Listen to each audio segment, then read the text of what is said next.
Hello दोस्तों, मैं हूं आशीष। स्वागत है आपका आज की इस खौफनाक कहानी में। कहानी शुरू करने से पहले चैनल को जरूर सब्सक्राइब कर लीजिए ताकि आप कोई भी सच्ची और डरावनी कहानी मिस ना करें। तो चलिए अब शुरू करते हैं आज की सच्ची वारदात। रात के ठीक 8 बजे एक दोस्त ने अपने दूसरे दोस्त को कॉल किया। कॉल पर उसने कहा, चलो एक दावत में चलते हैं, थोड़ी देर में घूम फिर कर वापस आ जाएंगे। दूसरा दोस्त वो अभी अभी पढ़ने बैठा था। उसने हाल ही में रेलवे का एग्जाम दिया था जिसमें उसका सिलेक्शन हो गया था। अब उसकी सरकारी नौकरी लगने वाली थी। घर में चारों तरफ खुशियों का माहौल था। पहले तो उस दोस्त ने मना कर दिया, पढ़ाई करनी है, लेकिन कॉल करने वाला दोस्त जिद करने लगा, ज्यादा समय नहीं लगेगा, थोड़ी देर वहां रहकर वापस आ जाएंगे। और फिर वो मान गया। पर इन्हें क्या पता था कि जहां वे जा रहे हैं वो कोई आम दावत नहीं थी, वो थी मृत्यु की दावत। आज सब कुछ समाप्त होने वाला था। कभी कभी मृत्यु खुद किसी के पास नहीं जाती, लोग खुद उसके पास चले जाते हैं। नमस्कार दोस्तों, तो क्या हालचाल हैं आपके? आज हम बात करने वाले हैं अंकिता मनोज केस के बारे में। अगर आपने भारत की आज़ादी का इतिहास पढ़ा है तो आपको याद होगा 1925 का एक बेहद अहम इवेंट, काकोरी कांड। काकोरी एक लोकेशन का नाम जो लखनऊ से लगभग 20 किलोमीटर की दूरी पर स्थित है। इसका सीधा सीधा रिश्ता भारत की आज़ादी से है। इसी काकोरी के अंतर्गत एक गांव आता है, पानखेरा।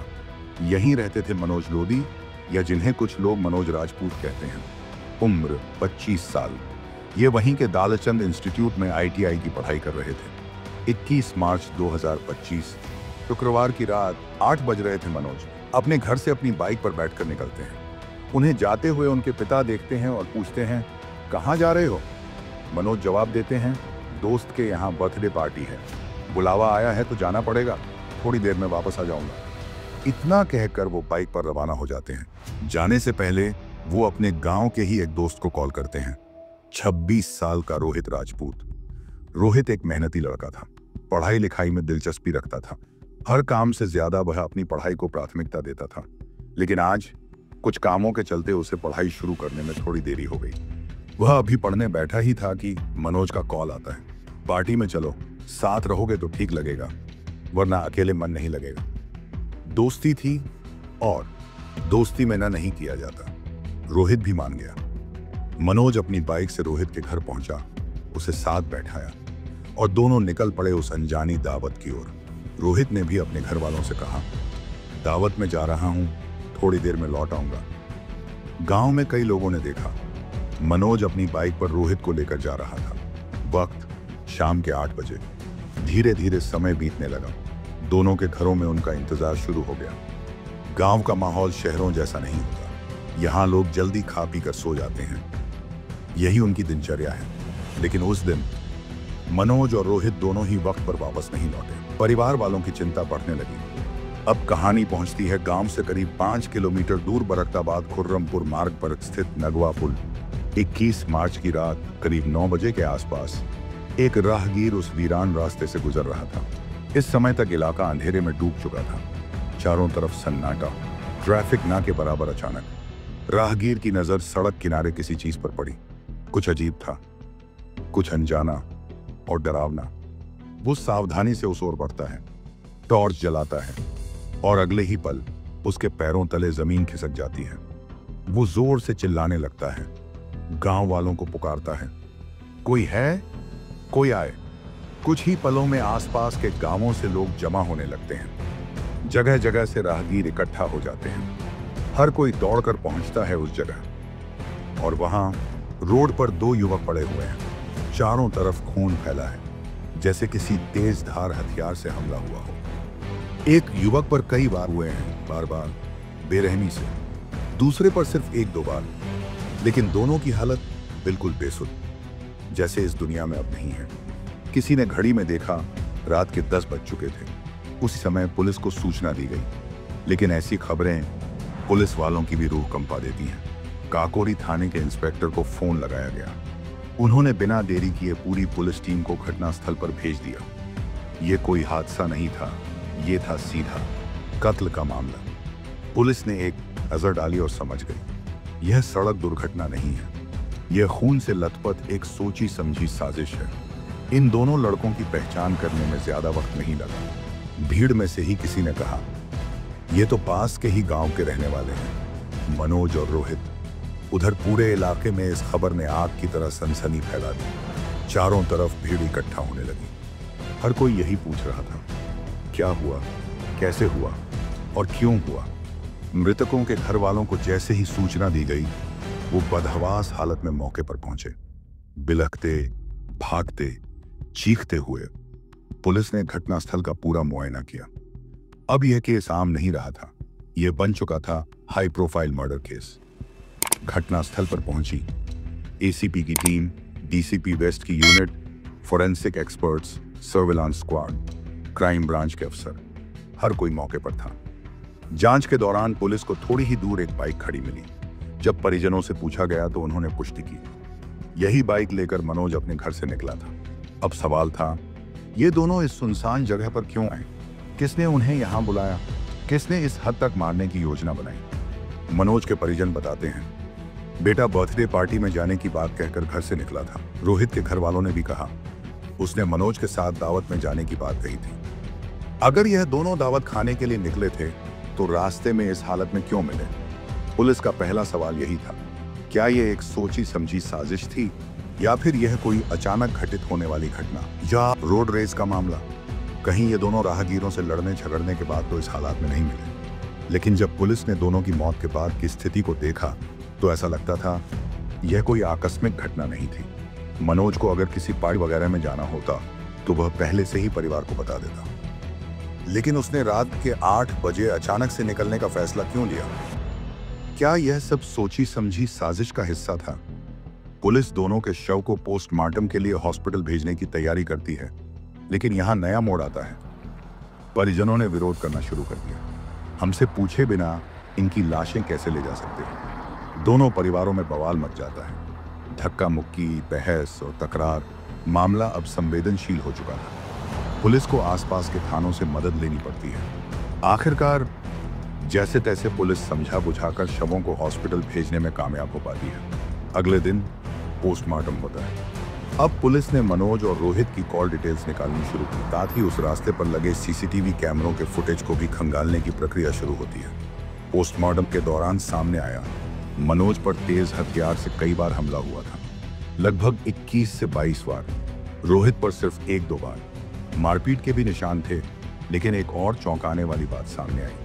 पुलिस को इन दोनों का मोबाइल फोन नहीं मिला, वह भी उस जगह से गायब था। लेकिन सबसे हैरान करने वाली चीज यह थी कि मौके पर एक उंगली मिली थी। उंगली की पहचान नहीं हो पा रही। मनोज और रोहित की उंगलियां तो सही सलामत थीं, तो फिर यह उंगली किसकी होगी? क्या यह हत्या करने वाले की उंगली थी? क्या घटना के वक्त हथियार चलते समय गलती से एक हमला उस पर भी हुआ था? पोस्टमार्टम की रिपोर्ट से यह भी स्पष्ट हुआ कि मनोज पर ज्यादा हमला हुआ था। यह दर्शाता है कि हत्या करने वाले को उससे कोई गहरी रंजिश रही होगी। लेकिन सवाल यह था, फिर रोहित को क्यों मारा? उसे छोड़ क्यों नहीं दिया? अब पुलिस की तफ्तीश 2 प्रमुख एंगल्स पर आधारित हो गई थी। प्रेम प्रसंग, क्या यह मामला प्यार रिश्ते का जटिल चक्कर था? अब पुलिस ने दूसरे एंगल को खंगालने की शुरुआत की। जमीनी विवाद का एंगल, क्या यह मामला जमीन जायदाद को लेकर किसी पुराने दुश्मनी या विवाद का नतीजा था? क्या मनोज और रोहित के बीच किसी से मिलने की वजह से ही यह घटना घटी? क्या जिस व्यक्ति ने इन दोनों को बुलाया था वह भी इस साजिश में शामिल था? सवालों के सिलसिले लगातार बढ़ते गए। पुलिस ने 3 टीमें इस केस को सुलझाने में लगा दी। काकोरी इंस्पेक्टर की टीम, एसीपी की टीम, डीसीपी वेस्ट की सर्वांश टीम और क्राइम ब्रांच। मनोज के परिवार में उसके माता पिता और 2 भाई थे जो खेती बाड़ी करके अपना जीवन यापन करते थे। वहीं रोहित के घर में माता पिता और 4 भाई थे। रोहित के पिता परिवहन मंत्री के यहाँ होमगार्ड के तौर पर काम करते थे। रोहित का हाल ही में रेलवे में सिलेक्शन हुआ था और वह अब ज्वाइन करने वाला था। घर में खुशी का माहौल था। रोहित बहुत अच्छा पढ़ने लिखने वाला लड़का था। मीडिया रिपोर्ट्स के अनुसार उसने बिहार पुलिस और यूपी पुलिस दोनों के एग्जाम दिए थे। इन दोनों में उसका सिलेक्शन हो गया था, लेकिन उसने ज्वाइन नहीं किया था। फिर उसने रेलवे का एग्जाम दिया और उसमें भी सिलेक्ट हो गया। लेकिन किसी को क्या पता था उसका सपना चूर चूर हो जाएगा। उस गैंग बैंग, जिस काम के लिए उसने इतने साल संघर्ष किया, वह अब कभी पूरा नहीं होगा। दोनों परिवारों ने किसी भी दुश्मनी को नकार दिया। उन्होंने कहा, हमारे ध्यान में कोई ऐसा नहीं है जिससे रंजिश हो, पर फिर भी सवाल थे। क्या दोनों परिवारों को किसी ने नहीं बताया था कि किसी से कोई पुराना विवाद है? अब पुलिस ने रोहित के कॉल डिटेल्स खंगाले, लेकिन वहां कोई खास सुराग नहीं मिला। सभी कॉल्स उनके जानने वाले लोगों से ही आए थे। अब मनोज के कॉल डिटेल्स से एक बड़ा सुराग सामने आया। 21 मार्च की रात जब मनोज घर से निकला था, उसके फोन पर 35 से ज्यादा कॉल्स आए थे और वो सभी एक ही नंबर से थे। यह बात पुलिस के लिए अब सस्पेंस बन चुकी थी। 35 बार एक ही नंबर से कॉल, क्यों? क्या यह संयोग था या फिर कोई सोची समझी चाल? ऊपर से ये सभी कॉल्स यानी इनकमिंग कॉल्स थे। यह सब बहुत ही संदिग्ध था। एक ही नंबर से इतनी बार कॉल क्यों आई? अब पुलिस को नया सुराग हाथ लगा। पुलिस ने उस संदिग्ध नंबर के बारे में और जानकारी निकाली। यह नंबर मोहम्मद इदरीस के नाम से रजिस्टर्ड था। मनोज के पास 2 नंबर थे, एक उसका पर्सनल नंबर और दूसरा वही नंबर जिस पर 35 कॉल्स आई थी। यह खुलासा होता है कि मनोज का दूसरा नंबर भी मोहम्मद इदरीस के नाम से रजिस्टर्ड था। 2 सिम कार्ड्स थे, एक मनोज के पास और दूसरा वही कॉल करने वाले के पास। अब सवाल था, क्यों मनोज इस नंबर का इस्तेमाल कर रहा था? क्या यह कोई अजीब संयोग था? सभी बातें अब संदेह पैदा कर रही थीं। पूरी जांच में यह भी सामने आता है कि यह दोनों सिम कार्ड्स फर्जी नाम से खरीदे गए थे। कोई और नाम था, लेकिन दोनों सिम पर काम कर रहे थे। लेकिन मनोज ने फर्जी सिम क्यों ली? क्या वह किसी से छिपा रहा था? क्यों इसने अपना पर्सनल नंबर नहीं रखा? पुलिस ने अब मनोज के पर्सनल नंबर का CDR निकाला, जिसके बाद यह साफ हुआ कि घटना वाले दिन जितने भी कॉल्स आए, उनके सभी कॉल्स से जुड़ी जानकारी की जांच की गई। ज्यादातर कॉल्स मनोज के जान पहचान वालों से थे, दोस्त, परिवार के लोग। लेकिन फिर भी पुलिस का ध्यान ज्यादातर मनोज पर था। क्या मनोज इस मामले में एक अहम कड़ी था? क्या इसने खुद को बचाने के लिए रोहित को मार दिया? क्या वह खुद को बचाने के लिए किसी से मिलकर सारे सबूत नष्ट करने की कोशिश कर रहा था? फिर पुलिस को मनोज के CDR में एक और नंबर नजर आता है, जो हाल ही में कम सक्रिय हो गया था। पहले बहुत कॉल्स आते थे, लेकिन अचानक ही संख्या बहुत कम हो गई। क्या इसका मतलब है कि पुराना नंबर अब साइडलाइन हो गया था और नया नंबर अब उसके कनेक्शन को बदले? तभी एक बड़ा सवाल उठा, क्या यह नया नंबर सही कनेक्शन था जिसके जरिए मनोज का पुराना नंबर धीरे धीरे नष्ट कर दिया गया? साथ ही मनोज रोहित के परिवार वाले, जो पहले से ही गुस्से और दुख में थे, अब धरना प्रदर्शन कर रहे थे। उनकी आवाजें गूंज रही थीं। क्या पुलिस को सचमुच इस मामले का हल मिल पाएगा? परिजनों के धरने और सड़क जाम के बीच पुलिस के लिए एक और बड़ा मोड़ आ चुका था। विधानसभा और सांसदों के नेता, पुलिस ऑफिसर्स और हर कोई परिजनों को शांत करने की कोशिश कर रहा था। लेकिन परिवार ने तब तक अंतिम संस्कार करने से इनकार कर दिया जब तक आरोपियों को नहीं पकड़ा जाता। अब पुलिस पर भारी दबाव था हर तरफ से। इसी दौरान पुलिस ने मनोज के आसपास के लोगों से पूछताछ की और यह बात सामने आई जो हर किसी को हैरान कर गई। मनोज की एक गर्लफ्रेंड थी जिससे वह बेहद प्यार करता था। दोनों शादी करने के लिए तैयार थे, लेकिन लड़की के घर वाले इस रिश्ते के खिलाफ थे क्योंकि मनोज बेरोजगार था। वह अब भी ITI में पढ़ाई कर रहा था। लड़की के घर वालों को यह सब पसंद नहीं आया। आखिरकार वह गर्लफ्रेंड किसी और से शादी कर लेती है। मनोज का घर घुरघुरी तालाब क्षेत्र में था। करीब 3 किलोमीटर दूर उसके गर्लफ्रेंड का घर ईंट गांव में था। वहां से फिर पता चला कि अब वह गर्लफ्रेंड का मायका वहीं था और उसका ससुराल तेज कृष्ण खेड़ा में था। जब पुलिस ने फर्जी नंबर पर और एक अन्य नंबर पर ध्यान दिया तो एक और नया नाम सामने आया जो पूरी कहानी को और भी उलझा देता था। यह नंबर महिला का था जिसका नाम था अंकिता उर्फ दीपिका। मनोज और अंकिता की काफी बातचीत हुआ करती थी, लेकिन फिर अचानक यह बातचीत कम हो गई। क्यों? क्या मनोज का नंबर बदलने के पीछे यही कारण था? मनोज के दोस्तों और जानकारों से पता चला कि यह अंकिता उर्फ दीपिका ही थी जो मनोज की गर्लफ्रेंड थी और उसकी शादी के बाद भी मनोज के संपर्क में थी। यह जानकारी तो जैसे सभी को चौंका देती है। पुलिस अब बिना वक्त गवाए अंकिता के मायके और ससुराल में जांच करने पहुंच जाती है। अंकिता इस समय ससुराल में थी, यानी तेज कृष्ण खेड़ा में। अंकिता का पति महेंद्र कुमार, जो यूपी पुलिस में कांस्टेबल के पद पर काम करता था, उसका भी रोल अब शक के घेरे में आ गया था। अब पुलिस की जांच में एक नया मोड़ आ चुका था, क्योंकि सच हमेशा एक रास्ता ढूंढ ही लेता है। महेंद्र कुमार की पोस्टिंग लखीमपुर खीरी में थी, लेकिन पिछले कुछ समय से उसकी टेम्परेरी ड्यूटी अयोध्या में लगी थी। 21 मार्च को ड्यूटी खत्म होने के बाद महेंद्र अयोध्या से लखीमपुर वापस लौट आया था। इसी दिन रात में मनोज और रोहित की मौत हुई थी और पुलिस को शक था कि शायद महेंद्र और उसकी पत्नी अंकिता का इसमें कुछ लेना देना हो सकता है। पुलिस ने महेंद्र को बुलाया और उसे देखने के बाद उनका शक और गहरा हो गया। महेंद्र की हाथ की उंगली पर पट्टी बंधी हुई थी। पुलिस के ध्यान में आया कि सीन ऑफ क्राइम पर एक उंगली भी मिली थी। क्या यह उंगली महेंद्र की तो नहीं? महेंद्र का हाथ जख्मी था और ये ताजे घाव लग रहे थे। जब पुलिस ने इसकी ड्यूटी और छुट्टियों की जांच की तो पता चला कि महेंद्र ने 21 मार्च को लखीमपुर में ड्यूटी ज्वाइन की, लेकिन कुछ घंटे देर से आया, जो बिल्कुल संदिग्ध था। उस दिन उसे चोट लगी थी, लेकिन कैसे और क्यों?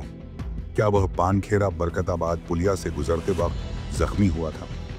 अब पुलिस के शक का जोर महेंद्र और उसकी पत्नी अंकिता पर पड़ गया था। साथ ही घटना वाले दिन अंकिता ने मनोज को एक कॉल किया था और 35 बार फर्जी नंबर से कॉल किए गए थे, जो सब अंकिता की ओर इशारा कर रहे थे। पुलिस ने दोनों से सख्ती से पूछताछ की। अंकिता पहले तो चुप रही, लेकिन फिर सच्चाई खुद बाहर आ गई। अब सारी कहानी धीरे धीरे उजागर हो रही थी। मनोज और अंकिता की मुलाकात स्कूल के दिनों से शुरू हुई थी। मनोज पानखेड़ा गांव का रहने वाला था। वहीं घुरघुरी के एक स्कूल में पढ़ता था, जहां पर अंकिता भी पढ़ती थी।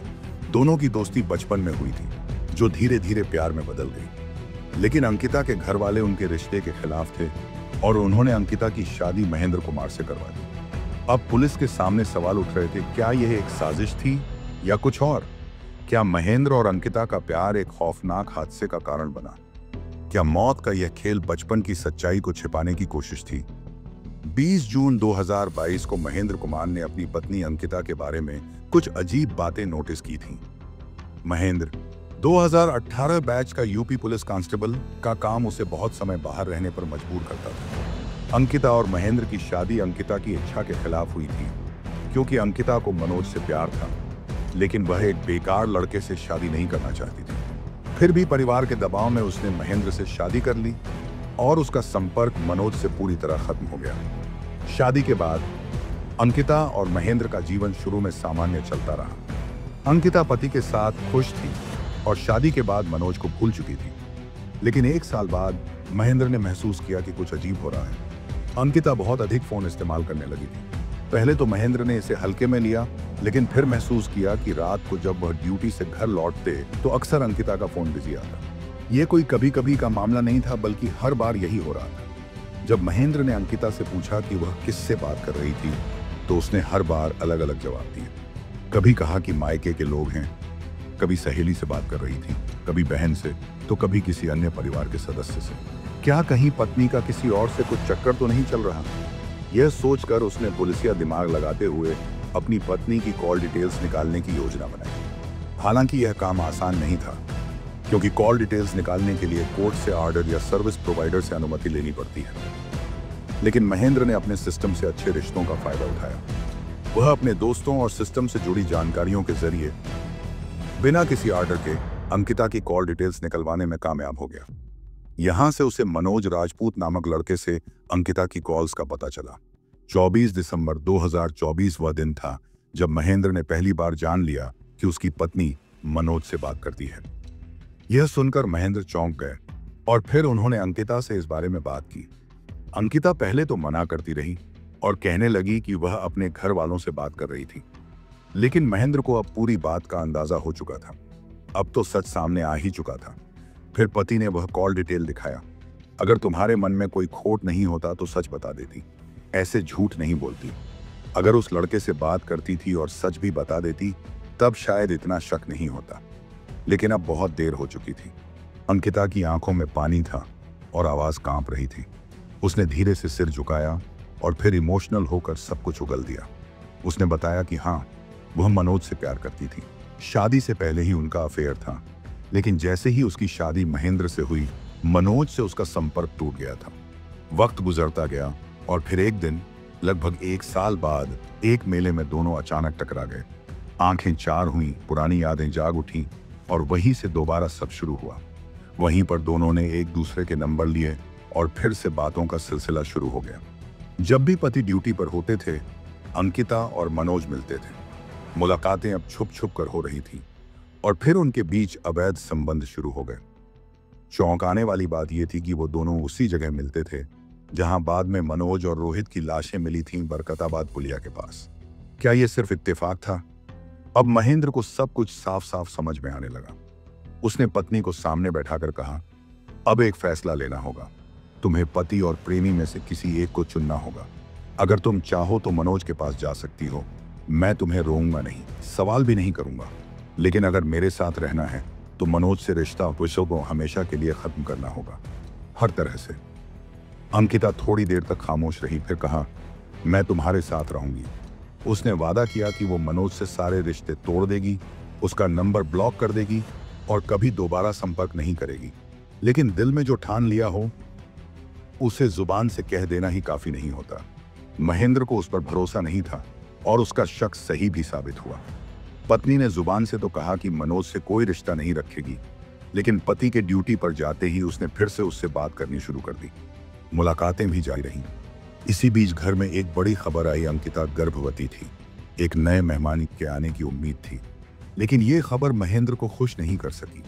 उसके चेहरे पर वो चमक नहीं आई जो एक होने वाले पिता के चेहरे पर होती है, क्योंकि उसके मन में एक शक घर कर गया था, कहीं ये मनोज का तो नहीं।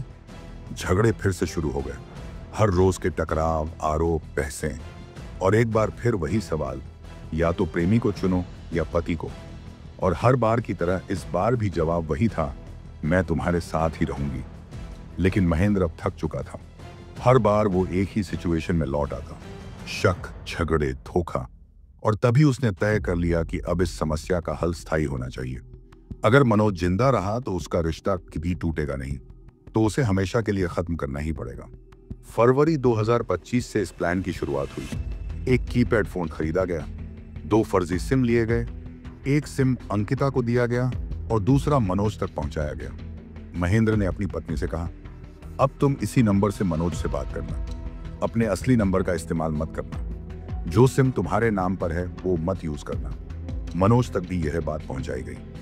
अंकिता ने नया नंबर लिया है, अब हम दोनों सिर्फ इसी नंबर पर बात करेंगे, क्योंकि मेरे पति को सब कुछ पता चल चुका है। महेंद्र, जो खुद सिस्टम का हिस्सा था, अब उस सिस्टम का शातिर इस्तेमाल कर रहा था, बिल्कुल एक पेशेवर अपराधी की तरह। पर इस बार उसका शिकार कोई बाहरी नहीं, उसका ही अतीत था। पिछले 6-7 सालों से महेंद्र पुलिस में था। कानून का हर पेज पेंच जान चुका था। उसे मालूम था कि कैसे इन्वेस्टिगेशन होता है, कॉल डिटेल रिकॉर्ड कैसे निकलते हैं, किस बात पर शक होता है, सबूत कैसे इकट्ठा होते हैं, कौन सा कदम कब उठाना है जिससे कोई उंगली भी ना उठा सके। सब कुछ उसकी पकड़ में था। महेंद्र जानता था कि अगर उसकी पत्नी ने ओरिजिनल सिम से मनोज से बात की तो पुलिस जांच में यह साबित हो सकता है कि पत्नी का अफेयर चल रहा था, और फिर इस बात की कड़ी पति से जाकर जुड़ सकती थी। शक की सुई महेंद्र पर आ सकती थी। लेकिन अगर फर्जी सिम से बात हुई हो जिसका कोई रिकॉर्ड नहीं, कोई असली पहचान नहीं, तो चाहे वो सिम पकड़ा भी जाए, कोई ये साबित नहीं कर सकेगा कि इसे किसने चलाया और क्यों। अब पत्नी और प्रेमी का रिश्ता लगभग खत्म हो चुका था। अंकिता कई दिनों से मनोज से बात भी नहीं कर रही थी, लेकिन साजिश को अंजाम अकेला महेंद्र नहीं दे सकता था। इसीलिए इसने अपने 3 भरोसेमंद लोगों को शामिल किया। पहला उसका ही गांव का रहने वाला विक्रम, दूसरा महेंद्र का भांजा, तीसरा उसका पुलिस ड्यूटी वाला साथी। इन चारों ने मिलकर पूरी प्लानिंग बनाई। प्लान यही था कि अंकिता मनोज से फर्जी नंबर पर पहले की तरह नॉर्मल बातचीत करती रहे, जिससे मनोज को कोई शक ना हो। इससे पहले भी इन लोगों ने 2-3 बार कोशिश की थी, मगर हर बार किसी न किसी कारण से प्लान को कैंसिल करना पड़ा। लेकिन इस बार दिन फाइनल हो गया, 21 मार्च 2025। महेंद्र की उस दिन अयोध्या में ड्यूटी लगी थी, लेकिन इसकी प्लानिंग कुछ और ही थी। उसे उसी दिन वापस लखीमपुर लौटना था, तब मोड़कर यह पानखेरा जाएगा जहां सब कुछ खत्म होना था। इसने अपनी पत्नी अंकिता से साफ कहा, आज रात किसी भी हालत में मनोज को बुलाना होगा। उसे कहना कि तुमसे मिलना है, और वहीं बुलाना जहां तुम दोनों पहले मिलते थे, बरकताबाद पुलिया के पास। अगर किसी नई जगह बुलाओगी तो उसे शक हो सकता है। अंकिता ने वैसा ही किया। कथित तौर पर 21 मार्च को पूरे दिन में वह 3 बार मनोज से मिली। पहली बार एक मेले में, दूसरी बार एक भंडारे में आमना सामना हुआ। यह सब इसलिए किया गया ताकि जब रात में बुलाया जाए तो मनोज को अजीब न लगे। लेकिन फिर भी मनोज आना नहीं चाह रहा था। उसका कोई जरूरी काम था, मगर अंकिता बार बार कॉल करती रही, जिद करती रही। बस एक बार मिल लो, बहुत जरूरी है, मैं इंतजार करूंगी। दिन भर में उसने कुल 35 कॉल किए। तब जाकर मनोज तैयार हुआ। मनोज को लग रहा था कि वह अपनी गर्लफ्रेंड से मिलने जा रहा है, तो अकेला जाना चाहिए था। लेकिन उसे हल्की सी भनक लग चुकी थी कि कुछ गड़बड़ है। शायद कॉल की टोन बदली हुई थी या फिर बातों में कुछ अजीब सा था। इसलिए एहतियातन वह अपने दोस्त रोहित को साथ ले गया। रात गहराती गई। बरकताबाद पुलिया के पास सुनसान अंधेरे में मनोज पहुंचा। चौराहे पर पहुंचकर उसने अंकिता को फोन किया कि आई, मैं पहुंच गया हूं। उधर अंकिता ने वही कॉल आगे महेंद्र को किया। महेंद्र पहले से ही अपने तीनों साथियों के साथ छिपकर वहां बैठा हुआ था। उनकी निगाहें उसी रास्ते पर टिकी थीं जहां से मनोज के कदमों की आहट आ रही थी, और इस बार वो पूरी तरह से तैयार थे। महेंद्र ने रास्ते में ही एक हंसिए जैसा टूल खरीद लिया था जो आमतौर पर खेतों की फसल काटने के काम आता है, लेकिन आज ये किसी की किस्मत काटने वाला था। मनोज और रोहित दोनों वहां पहुंचे। अंधेरा था, सन्नाटा था और मौत अपनी पूरी तैयारी में थी। करीब 15 मिनट तक दोनों की बात होती रही। सब कुछ पहले जैसा ही था, वही मीठी बातें, वही इमोशनल खेल। लेकिन मनोज को क्या पता था कि आज की यह मुलाकात आखिरी साबित होगी। बात खत्म होते ही वह बाइक की ओर बढ़ा, जाने की तैयारी करने लगा। तभी अंधेरे से कुछ परछाइयां निकलती हैं। महेंद्र और उसके तीनों साथी अब सामने थे, बिल्कुल शिकारी की तरह। मनोज कुछ समझ पाता इससे पहले ही हमला शुरू हो गया। चारों तरफ से उसे घेर लिया गया। लात घूंसे बरसने लगे और फिर महेंद्र ने वो किया जिसके लिए वो वहां आया था। उसने जेब से वो हंसिया निकाला, वही तेज औजार जो उसने फसल काटने के नाम पर खरीदा था। अब उसका इस्तेमाल किसी की जिंदगी काटने के लिए हो रहा था। कई बार उस औजार का वार किया गया, तेजी से, बेरहमी से। हर वार के साथ मनोज की सांसें टूटती चली गईं। रोहित जो साथ आया था वह बीच बचाव करने की कोशिश करता रहा, रुको मत करो, लेकिन उसकी सुनने वाला वहां कोई नहीं था। और महेंद्र को समझ आ चुका था रोहित ने सब कुछ देख लिया है। अब वो सिर्फ गवाह नहीं था, एक खतरा बन चुका था। भले ही वो स्कूल टाइम का दोस्त था, भले ही उसकी कोई गलती नहीं थी, ना कोई दुश्मनी, ना कोई पुरानी रंजिश। सिर्फ इतनी गलती थी कि वह उस रात अपने दोस्त के साथ आया था। और महेंद्र ने फैसला किया इस खतरे को भी खत्म करना होगा। जो देखा है वो बोलेगा, और जो बोलेगा वो सब कुछ बिगाड़ देगा। और फिर वही हुआ, रोहित भी मार दिया गया। दोनों की सांसें उसी अंधेरी पुलिया के पास थम गईं जहां पहले कभी प्यार की फुसफुसाहटें गूंजती थी। हत्या के बाद महेंद्र ने उसी खेत में जाकर हंसिया फेंक दिया, हथियार गायब कर दिया। फिर बाइक मोड़ी और लखीमपुर की ओर निकल गया जैसे कुछ हुआ ही न हो। बाकी तीनों साथी भी अलग अलग रास्तों से अपने घर लौट गए। अंकिता वो भी वापस ससुराल चली गई। चेहरे पर शिकन नहीं, आवाज में घबराहट नहीं, लेकिन ये साजिश ज्यादा दिनों तक नहीं छिप पाई। जैसे ही दोनों लाशें मिली, पुलिस हरकत में आ गई। बाकी 3 आरोपी फरार हो गए। लेकिन सिर्फ 2 दिन बाद 23 मार्च तक पुलिस ने इस केस को सॉल्व कर दिया। अंकिता और महेंद्र दोनों ऑफिशियली गिरफ्तार कर लिए गए। बाकी आरोपियों को पकड़ने के लिए 6 टीमें बनाई गईं। हर टीम एक अलग ठिकाने पर दबिश दे रही थी। महेंद्र पर शक इसलिए गया क्योंकि उसकी उंगली में एक ताजा चोट थी जो उस रात की गवाही दे रही थी। और अंकिता, उसका तो खेल उसकी एक गलती से बिगड़ गया। घटना वाले दिन उसने गलती से एक कॉल मनोज को अपने ओरिजिनल सिम से कर दी थी। आपको ये कहानी कैसी लगी हमें कमेंट में जरूर बताएं। चैनल को सब्सक्राइब जरूर करें। आप ये वीडियो कहां से देख रहे हैं कमेंट में बताएं। मिलते हैं अगली वीडियो में। धन्यवाद।